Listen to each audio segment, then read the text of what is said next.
Have you ever had your entire day ruined by something trivial? A driver cuts you off in traffic, and for the next hour, your mind is a storm of anger.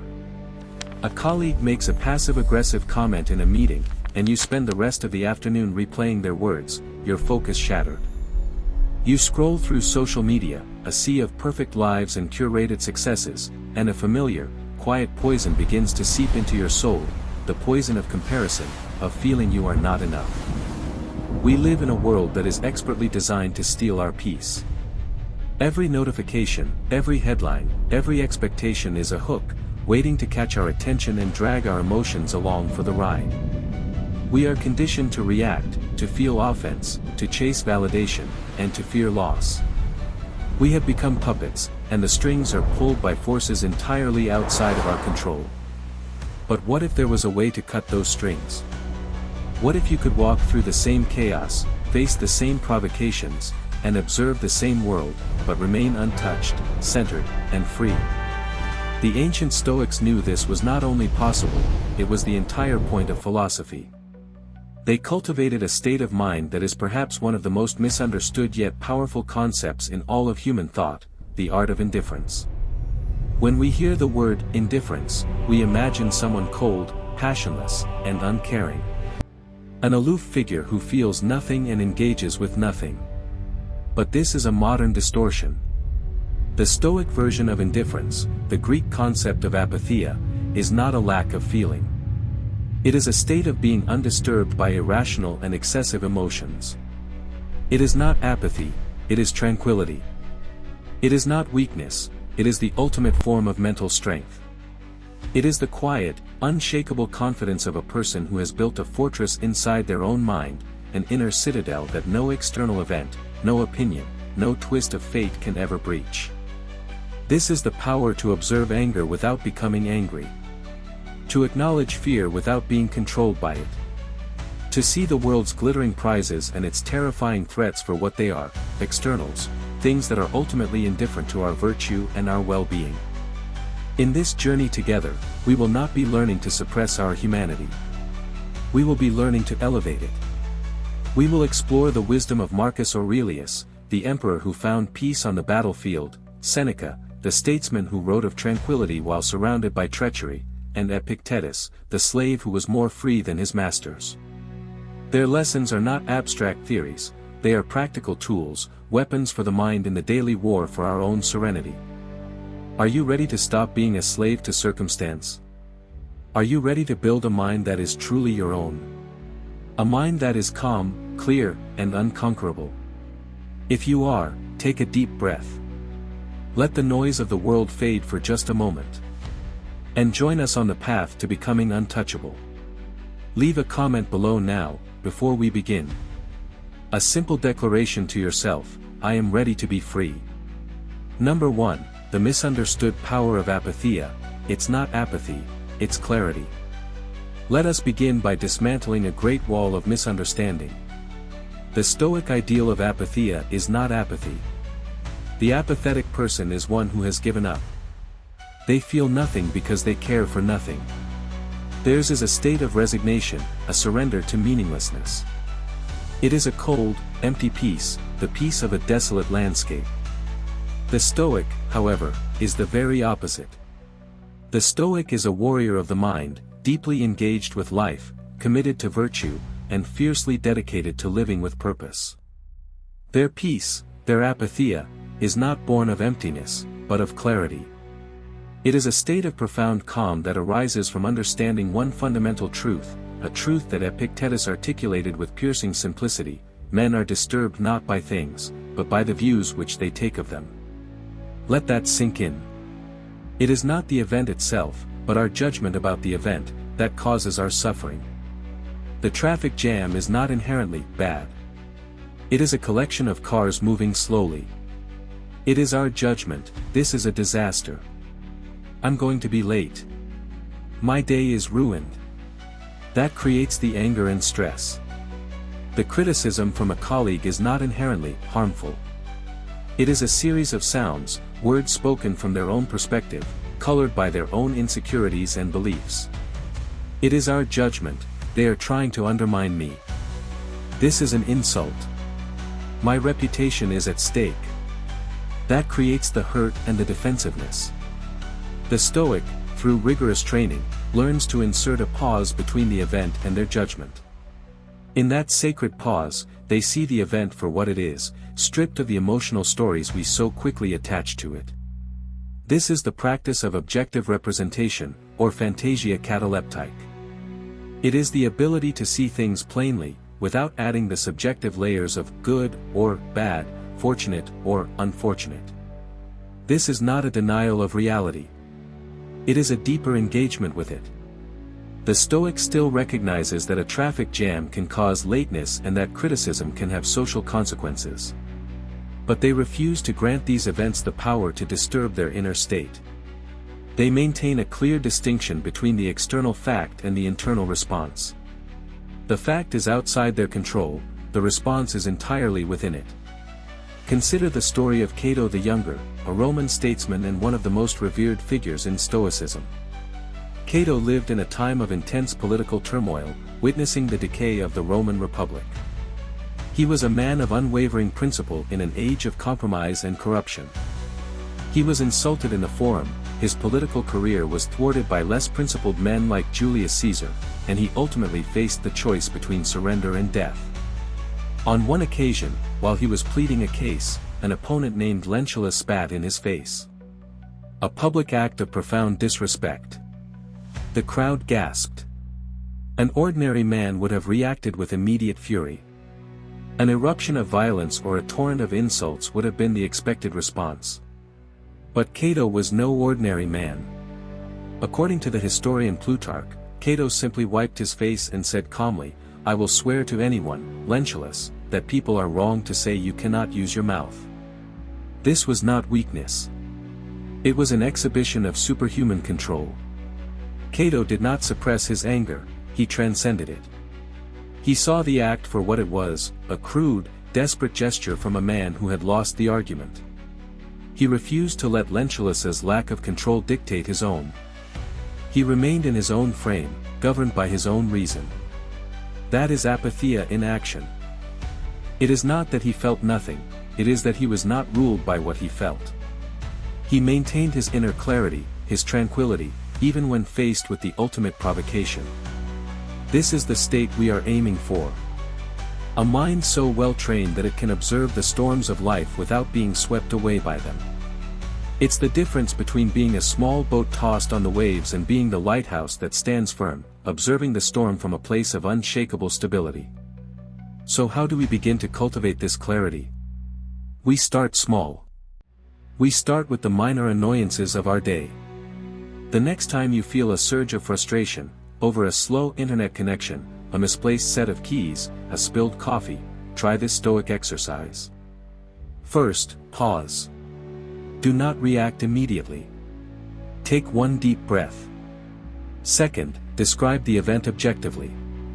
Speak to yourself, either out loud or in your mind, and describe what happened as a neutral observer would. Not, "My idiot coworker messed up the report again," but, "There are errors in the report that need to be corrected."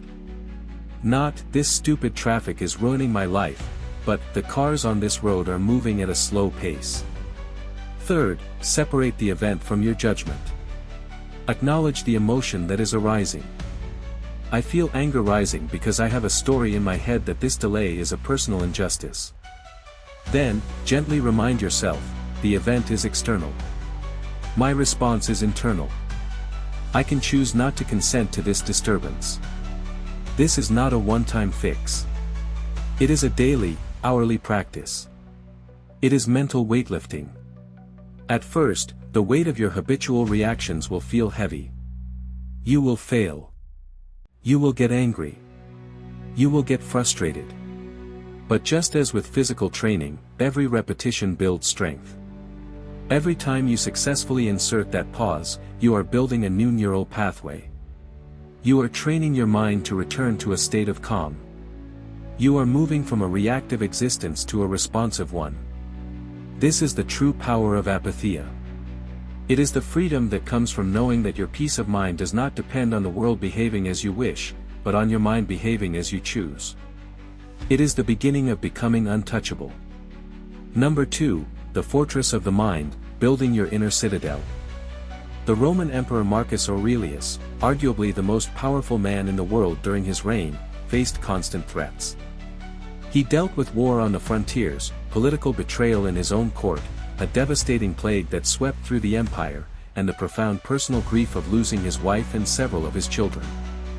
His life was a testament to the fact that no amount of external power can shield you from the chaos and suffering of the human condition.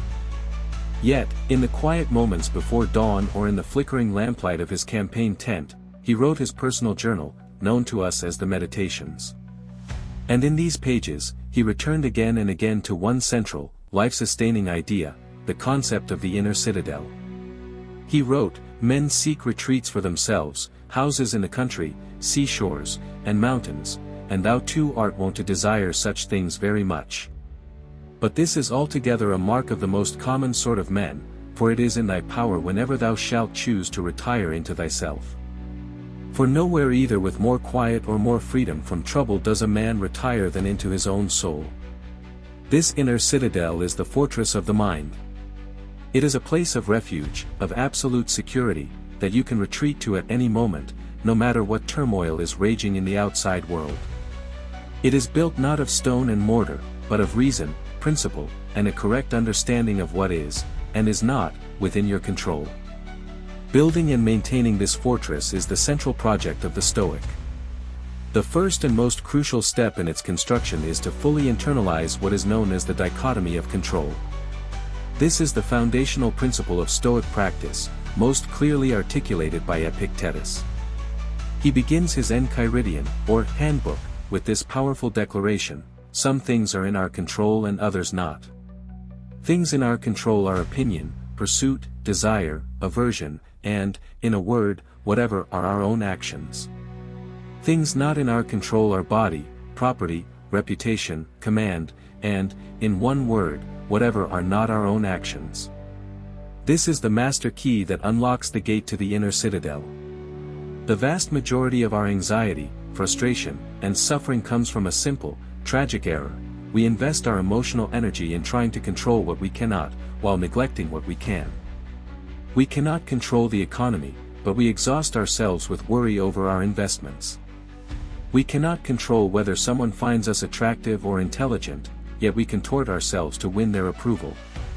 We cannot control a medical diagnosis, but we torment ourselves with fear of the future. These are battles fought on enemy territory. We are doomed to lose. The Stoic strategist, however, makes a radical decision. They decide to fight only the battles they can win. They withdraw their focus from the vast territory of the uncontrollable and concentrate all their forces on the small, sovereign kingdom of their own mind. This is what it means to build the walls of the citadel. Every time you consciously recognize, "This is not in my control," you are laying another stone in that wall. Every time you redirect your focus from an external outcome to your internal response, you are reinforcing the fortifications. Let's make this practical. Imagine you are about to go into a job interview. A non-Stoic mind is fixated on the outcome: I have to get this job. This mindset immediately creates immense pressure and anxiety, because getting the job is not entirely within your control. You cannot control the interviewer's mood, the other candidate's qualifications, or the company's internal politics. Your peace is now held hostage by a dozen external factors. The Stoic mind, however, approaches the situation differently. They perform a mental triage, separating what they can and cannot control. Things I cannot control. Whether the interviewer likes me. The questions they will ask. Who the other candidates are. The final hiring decision. Things I can control. How thoroughly I research the company. How well I prepare my answers to potential questions. The clothes I choose to wear. The mindset I bring into the room, calm, honest, and respectful. My effort and my intention to do my best. By focusing exclusively on what is within their power, the Stoic liberates themselves from the anxiety of the outcome. Their goal is not to get the job, which is external, but to give the best possible interview I am capable of, which is internal. They can walk out of that room with their head held high, their tranquility intact, regardless of the result. If they perform their best, they have already succeeded. The rest is, in the Stoic sense, indifferent. This is the invincibility that Epictetus spoke of. Who then is the invincible man? He who is not upset by anything outside of his choice. Building your inner citadel requires a daily, conscious practice of this mental triage. You can do this every morning as a form of mental preparation. The Citadel Morning Ritual. Anticipate the day, think about the challenges you are likely to face. A difficult meeting. A stressful commute. A conversation you've been avoiding. Apply the dichotomy. For each challenge, draw a clear line in your mind. Write it down if it helps. On one side, list the elements you cannot control. On the other, list what you can. Set your intention, formulate your goal for the day in terms of what you can control. Not, I will win the argument, but I will speak my truth calmly and respectfully. Not, I will have a stress-free day, but I will meet any stress that arises with patience and reason. Living this way transforms your relationship with the world. You stop seeing life as a series of threats to your happiness and start seeing it as a series of opportunities to practice your virtue. The world becomes your gymnasium. The difficult person is not an enemy, but a training partner for your patience. The unexpected setback is not a disaster, but a chance to practice your resilience. Marcus Aurelius put it beautifully, the impediment to action advances action. What stands in the way becomes the way. When your mind is a fortress, every obstacle that crashes against its walls is not a threat, but merely an opportunity to test its strength. The obstacle does not block the path, it is the path. This is a profound shift in perspective. It means that nothing, absolutely nothing, that happens in the external world can truly harm you. It can harm your body, your reputation, your finances. But it cannot harm your character, your soul, your inner citadel, unless you give it permission to do so. And that permission is something you never have to give. That is your ultimate power. Number 3, the indifference workout, practicing detachment from outcomes. We have established the foundation. The only things that are truly good or bad are our own virtuous or vicious choices. Everything else, health, wealth, reputation, even life and death, are, in the grand scheme of our moral well-being, indifference. This is one of the most challenging and radical ideas in Stoicism. How can health not be good? How can poverty not be bad? The Stoics make a subtle but crucial distinction. They classify these, indifference, into two categories, preferred and dispreferred. Of course, it is natural and rational to prefer health over sickness, wealth over poverty, and friendship over loneliness. The Stoics were not masochists. They did not seek out suffering. They actively worked to secure preferred indifference for themselves and their communities. Seneca was one of the wealthiest men in Rome. Marcus Aurelius commanded its armies. They were deeply engaged in the world. The crucial difference lies in where they placed their ultimate sense of well-being. A non-Stoic places their happiness in the attainment of these preferred indifference. I will be happy when I get the promotion. I will feel secure when I have $1 million in the bank. My life is good because I am healthy. Their happiness is therefore fragile, constantly at the mercy of fortune. The Stoic, by contrast, places their happiness only in the quality of their own actions and judgments, in their virtue. They pursue preferred indifference, but they are not attached to the outcome. They understand that even with the best efforts, fate may intervene. The business may fail. The body may fall ill. Their tranquility, their sense of a life well lived, remains independent of these results. This is the practice of detachment from outcomes. It is a form of mental training, an indifference workout, that builds profound resilience. One of the most powerful tools for this workout is what Seneca called the reserve clause, or premeditatio. When undertaking any action, the Stoic mentally adds the clause, if nothing prevents me, or, fate permitting. This is not a sign of lukewarm commitment. It is a sign of profound wisdom and humility. It is an acknowledgement that we are partners with fate, with the logos or the rational order of the universe. We do our part to the best of our ability, and we gracefully accept the part that is not ours to control. Let's imagine a modern-day entrepreneur launching a new startup. She has a brilliant idea and a solid business plan. A non-stoic approach would be to pour all of her identity and emotional well-being into the outcome of success. She thinks, this must work. If it fails, I am a failure. She works relentlessly, but her mind is a cauldron of anxiety. She is terrified of market shifts, competitor moves, and 1,000 other variables she cannot control. Her peace is held hostage by the quarterly reports. A Stoic entrepreneur, however, would apply the reserve clause. Her goal is not simply to build a successful company. Her goal is to do everything in my power, with skill, integrity, and perseverance, to build a valuable company, fate permitting. This small mental shift changes everything. It allows her to pursue her goal with just as much passion and dedication, but without the soul-crushing anxiety of attachment. She focuses on the process, which she can control, her work ethic, her strategic decisions, her treatment of her employees. She welcomes success if it comes, seeing it as a preferred indifferent. But if the company fails due to external factors, a sudden economic downturn, a disruptive new technology, she is not destroyed. She can look at herself in the mirror and know that she did her part virtuously. Her self-worth was never on the line. She can then pick herself up, learn the lessons from the failure, and begin again, her inner citadel intact. This is the essence of being an archer, an analogy used by the Stoic philosopher Epictetus. The archer's task is to do everything in their power to shoot the arrow well. They must choose the right bow, select a straight arrow, take a firm stance, aim carefully, and release the string smoothly. All of this is within their control. However, once the arrow leaves the bow, the outcome is no longer in their hands. A sudden gust of wind may blow it off course. The target might move. The foolish archer attaches their happiness to whether the arrow hits the bullseye. If it misses, they are filled with frustration and despair.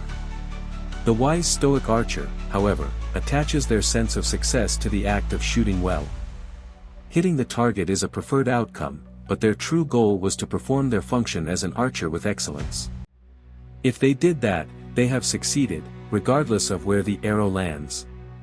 How can we practice this indifference workout in our daily lives? Reframe your goals. Look at your current personal and professional goals. Are they defined by external outcomes? Try reframing them in terms of your own actions. Instead of, I will lose 20 pounds, try, I will eat nourishing food and exercise 3 times a week. The first is an outcome, the second is a process you control. Practice the reserve clause. Before starting an important task, consciously say to yourself, I will do my best to achieve this, fate permitting. This simple mental ritual cultivates humility and prepares you to accept any outcome with equanimity. Journal on indifference. Take some time to write about a preferred indifferent in your life, such as your health or your career. Reflect on the difference between valuing it and being attached to it. What would your life be like if you lost it? How could you respond with virtue and courage? This is a form of negative visualization, which we will explore further, but it helps to loosen the grip of attachment. Practicing detachment from outcomes does not make you passive. On the contrary, it makes you more effective. Freed from the distracting noise of anxiety and fear of failure, you can pour 100% of your energy into the task at hand. You become more present, more focused, and more resilient. You learn to find joy not in the destination, but in the journey, in the very act of striving with virtue. And that is a source of fulfillment that fortune can never take away. Number 4, indifference to others' opinions, the end of social slavery. In the modern world, we have built a vast, intricate, and deeply unstable prison. It has no physical walls, yet it confines millions. This prison is the relentless pursuit of external validation. We are born into a world that trains us, from our earliest moments, to look outside of ourselves for a sense of worth. As children, we seek the approval of our parents. As students, the praise of our teachers. As adults, we are trapped in a far more complex game, chasing likes on social media, seeking the admiration of our peers, fearing the judgment of strangers. We have, in effect, handed over the keys to our own happiness to an anonymous, fickle, and often cruel jury. The Stoics saw this dependence for what it is, a form of slavery. Epictetus, who had lived as a literal slave, understood that a person could be physically free yet remain in chains if their inner peace was dependent on the whims of others. He asked pointedly, if a person gave your body to any stranger he met on his way, you would certainly be angry. And do you feel no shame in handing over your own mind to be confused and mystified by anyone who happens to verbally attack you? This is a question we must all confront. How much of our precious mental and emotional energy is spent each day wondering, what will they think of me? We tailor our words, filter our photos, and sometimes even betray our own values, all in the desperate hope of securing a favorable verdict from the court of public opinion. The Stoic path to freedom lies in cultivating a profound indifference to both praise and criticism. This does not mean being rude or antisocial. The Stoics valued community and justice. It means grounding your sense of self-worth so deeply in your own character and virtue that the fluctuating opinions of others become irrelevant noise. Marcus Aurelius, who lived his life in the brightest of spotlights, constantly reminded himself of the folly of seeking fame. He wrote, "Look at the stars. See yourself running with them. And what is it to you if your name is forgotten? Or what is it to them who have praised you if you are dead?" And again, with brutal honesty, the praise of the masses is the noise of clapping tongues. The noise of clapping tongues. When you truly internalize that image, the allure of praise begins to fade. It is fleeting, insubstantial, and often insincere. People praise you today and condemn you tomorrow, based on their own moods, biases, and limited understanding. To build your house on the foundation of their approval is to build it on shifting sand. So how do we break free from this prison? How do we practice indifference to the opinions of others? Define your own scorecard. The author Warren Buffett famously said, "The big question about how people behave is whether they have an inner scorecard or an outer scorecard." It helps if you can be satisfied with an inner scorecard. The Stoic lives by an inner scorecard. The only judge that matters is their own reasoned conscience. Ask yourself, at the end of the day, whose approval do I truly need? The answer should be, my own. Your standard should be based on your own principles. Did I act with courage today? Was I honest? Was I just and fair in my dealings with others? Consider the source. When you receive criticism, the Stoic practices a form of intellectual triage.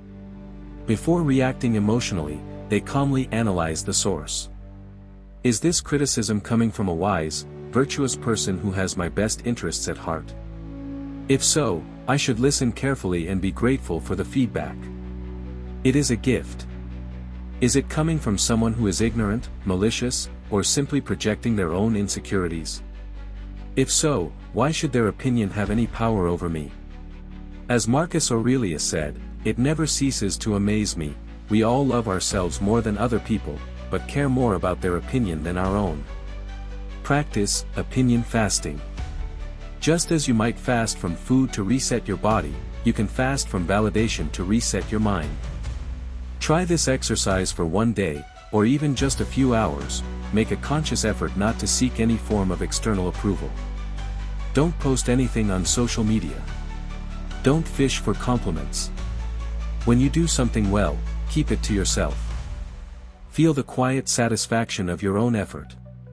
This practice can feel uncomfortable at first, because we are so conditioned to seek feedback.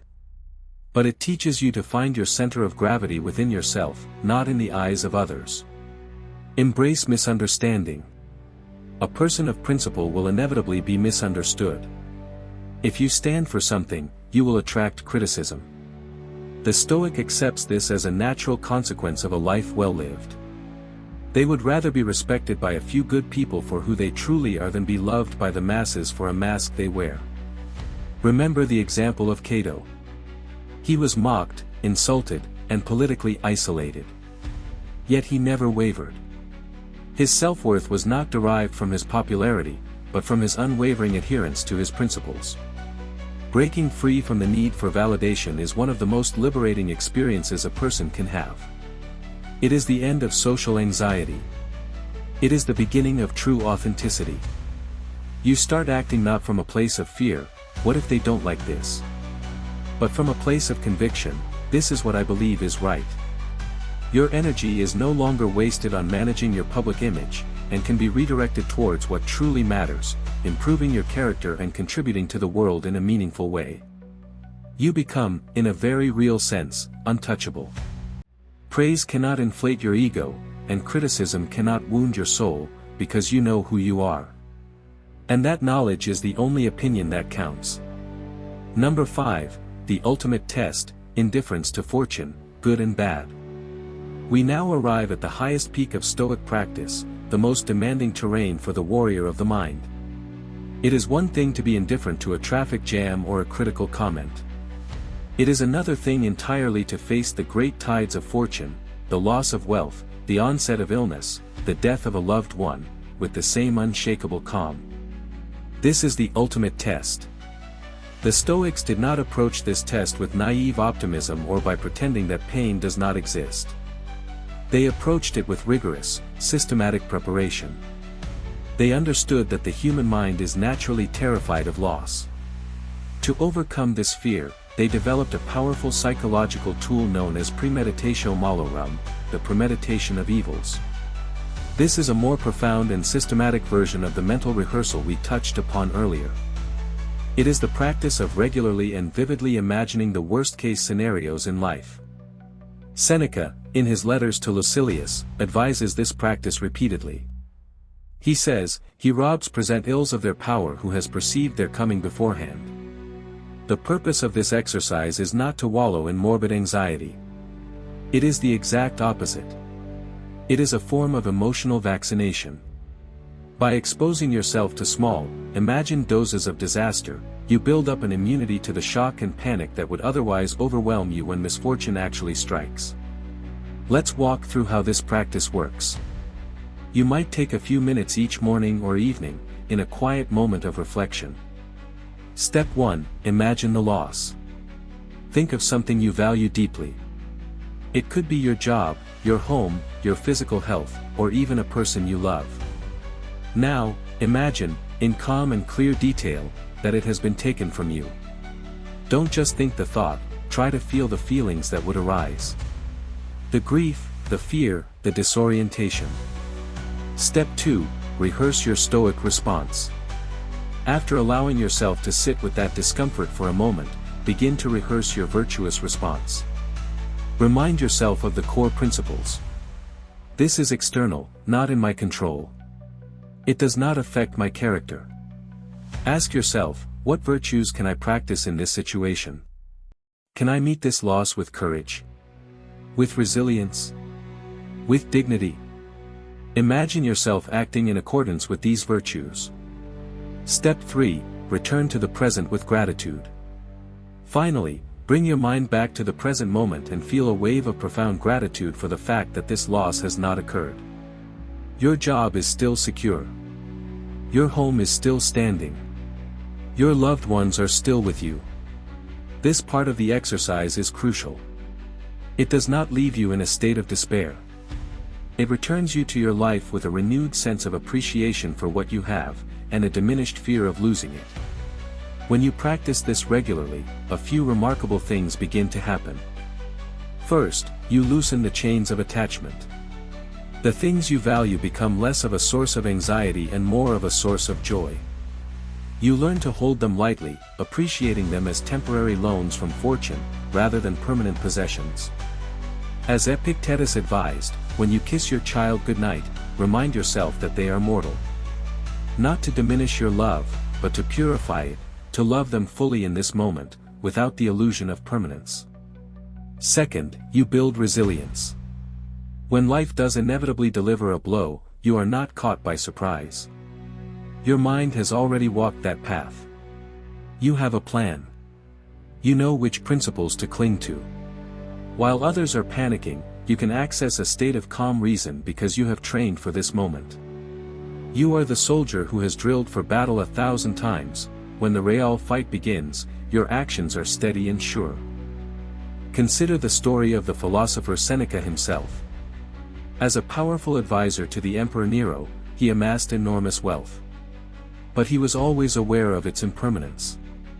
He practiced premeditatio malorum by periodically living as if he were poor, eating simple food, wearing coarse clothes, sleeping on the floor. He was rehearsing poverty. So when his political enemies finally turned on him and Nero ordered him to surrender his fortune and commit suicide, Seneca was prepared.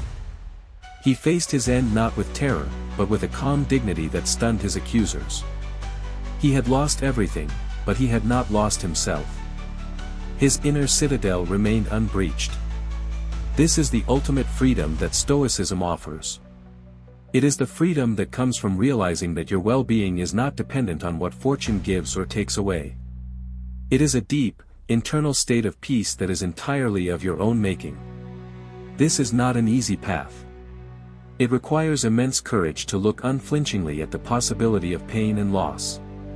But the reward is a life lived with less fear and more presence. A life where you are no longer a gambler, anxiously hoping for a lucky hand, but a strategist, prepared to play any hand you are dealt with skill, courage, and grace.